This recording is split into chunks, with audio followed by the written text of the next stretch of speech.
حضرت سیدنا عیسیٰ علیہ السلام ایک قبر پر گزرے تو عذاب ہو رہا تھا۔ کچھ وقفے کے بعد پھر گزرے تو ملاحظہ فرمایا کہ نور ہی نور ہے اور وہاں رحمت الہی عز و جل کی بارش ہو رہی ہے۔ آپ علیہ السلام بہت حیران ہوئے اور بارگاہ الہی عز و جل میں عرض کی کہ مجھے اس کا بھید بتایا جائے۔ ارشاد ہوا، اے عیسیٰ، یہ سخت گناہ گار اور بدکار تھا، اس وجہ سے عذاب میں گرفتار تھا، لیکن اس نے بیوی حاملہ چھوڑی تھی، اس کے لڑکا پیدا ہوا اور آج اس کو مکتب بھیجا گیا۔ استاد نے اسے بسم اللہ پڑھائی۔ مجھے حیا آئی کہ میں زمین کے اندر اس شخص کو عذاب دوں جس کا بچہ زمین پر میرا نام لے رہا ہے۔ سبحان اللہ۔ ایک بزرگ ارشاد فرماتے ہیں کہ کسی شخص نے خواب میں دیکھا کہ قبرستان کے تمام مردے اپنی قبروں سے باہر نکل کر جلدی جلدی زمین پر سے کوئی چیز سمیٹ رہے ہیں، لیکن مردوں میں سے ایک شخص فارغ بیٹھا ہوا ہے، وہ کچھ نہیں چنتا۔ اس شخص نے اس سے جا کر پوچھا کہ یہ لوگ کیا چن رہے ہیں؟ اس نے جواب دیا، زندہ لوگ جو کچھ صدقہ یا دعا یا تلاوت قرآن وغیرہ اس قبرستان والوں کو بھیجتے ہیں، اس کی برکات سمیٹ رہے ہیں۔ اس نے کہا، تم کیوں نہیں چنتے؟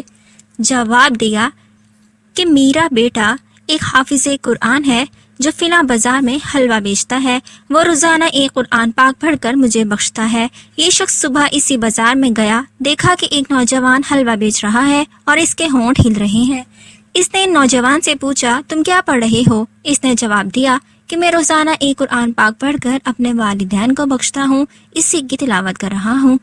کچھ عرصے کے بعد اس نے خواب میں دوبارہ اسی قبرستان کے مردوں کو کچھ چنتے ہوئے دیکھا۔ اس مرتبہ وہ شخص بھی چننے میں مصروف تھا جس کا بیٹا اسے قرآن پاک پڑھ کر بخشا کرتا تھا۔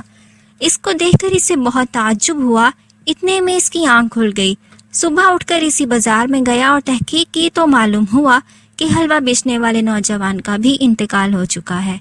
یقیناً وہی اولاد اخروی طور پر نفع بخش ثابت ہوگی جو نیک اور صالح ہو، اور یہ حقیقت بھی کسی سے ڈھکی چھپی نہیں کہ اولاد کو نیک یا بد بنانے میں والدین کی تربیت کا بڑا دخل ہوتا ہے۔ ایک مرتبہ ایک مجرم کو تختہ دار پر لٹکایا جانے والا تھا۔ جب اس سے اس کی آخری خواہش پوچھی گئی تو اس نے کہا، میں اپنی ماں سے ملنا چاہتا ہوں۔ اس کی یہ خواہش پوری کر دی گئی۔ جب ماں اس کے سامنے آئی تو وہ اپنی ماں کے قریب گیا، دیکھتے ہی دیکھتے اس کا کان نوچ ڈالا۔ وہاں پر موجود لوگوں نے اسے سرزنش کی کہ نامعقول، ابھی جب کہ تو پھانسی کی سزا پانے والا ہے، تو نے یہ کیا حرکت کی؟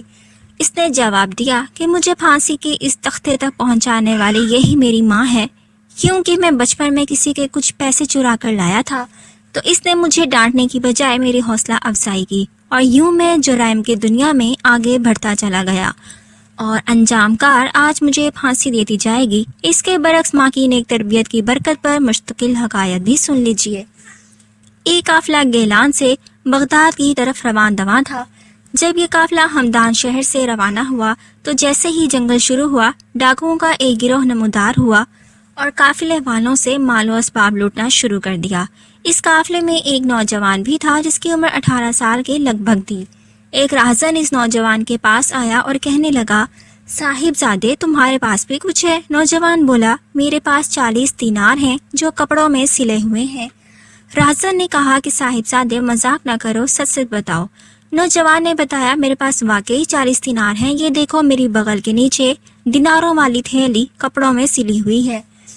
راہزن نے دیکھا تو حیران رہ گیا اور نوجوان کو اپنے سردار کے پاس لے گیا اور سارا واقعہ بیان کیا۔ سردار نے کہا، نوجوان، کیا بات ہے، لوگ تم ڈاکوؤں سے اپنی دولت چھپاتے ہیں، مگر تم نے سختی کیے بغیر اپنی دولت ظاہر کر دی۔ نوجوان نے کہا، میری ماں نے گھر سے چلتے وقت مجھے نصیحت فرمائی تھی کہ بیٹا، ہر حال میں سچ بولنا، بس میں اپنی والدہ کے ساتھ کیا ہوا وعدہ نبھا رہا ہوں۔ نوجوان کا یہ بیان تاثیر کا تیر بن کر ڈاکوؤں کے سردار کے دل میں پیوست ہو گیا۔ اس کی آنکھوں سے آنسوؤں کا دریا چھلکنے لگا، اس کا سویا ہوا مقدر جاگ اٹھا۔